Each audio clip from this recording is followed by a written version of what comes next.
Bonjour à tous, bienvenue sur Hard Reset Info. Aujourd'hui, je vais montrer comment réparer facilement un écran tactile qui ne répond pas sur votre Moto G56.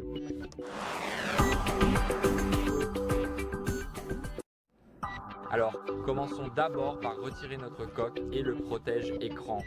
Si un protège-écran est mal posé ou mal aligné avec le téléphone, cela peut rendre l'écran tactile moins réactif qu'il ne devrait l'être. Donc, commençons par retirer la coque. Faites simplement comme ceci et maintenant nous avons un téléphone sans coque. Je vais donc vous montrer pourquoi il est très important de vérifier cela en premier. En gros, quand vous avez une coque comme celle-ci, elle ne devrait pas être... Cette coque est en fait très bien. Elle doit seulement maintenir le téléphone. Elle ne doit pas être épaisse à cet endroit.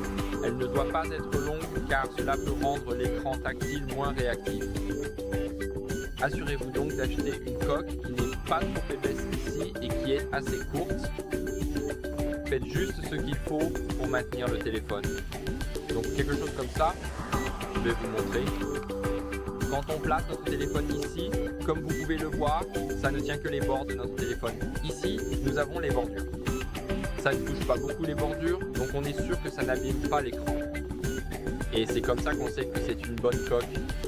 Mais il y avait aussi un protège-écran fourni avec. Pour moi, le protège-écran est bien aligné. Mais si ce n'est pas le cas pour le vôtre, je vous recommande de l'enlever et de vérifier s'il y a une différence. Maintenant, ce que vous pouvez faire, c'est essayer de nettoyer votre écran avec un chiffon en microfibre, car toute trace d'humidité peut se trouver sur l'écran et rendre votre écran tactile moins réactif. Alors, prenez un chiffon en microfibre et passez-le plusieurs fois sur l'écran. Mais ne frottez pas trop fort. Nous ne voulons pas maltraiter notre appareil, donc il faut le faire en douceur. Maintenant, notre écran devrait être très propre et nous devrions pouvoir l'utiliser normalement.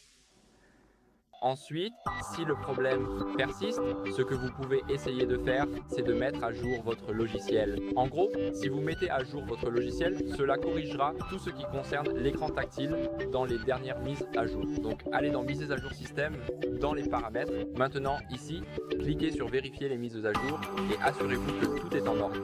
Donc, je vais juste cliquer dessus. Comme vous pouvez le voir, il est indiqué que tout semble bon. Nous sommes sûrs d'avoir la dernière version du logiciel. Si vous n'avez pas la dernière version, je vous recommande de la mettre à jour rapidement, car cela peut corriger de nombreux bugs, y compris ceux de l'écran tactile. Donc maintenant, si la mise à jour logicielle ne vous a pas aidé, allez dans Système, puis Options de réinitialisation et sélectionnez Effacer toutes les données et réinitialisation d'usine. Mais assurez-vous d'abord de sauvegarder votre téléphone afin de ne rien perdre de personnel comme vos données ou les applications téléchargées. Après la sauvegarde, allez simplement dans Options de réinitialisation puis sélectionnez Effacer toutes les données. Maintenant, cliquez sur Effacer toutes les données et cliquez à nouveau pour tout supprimer. Si le problème persiste même après la réinitialisation d'usine, vous devriez alors le faire vérifier par un service professionnel et obtenir un diagnostic réalisé par un technicien et non par moi.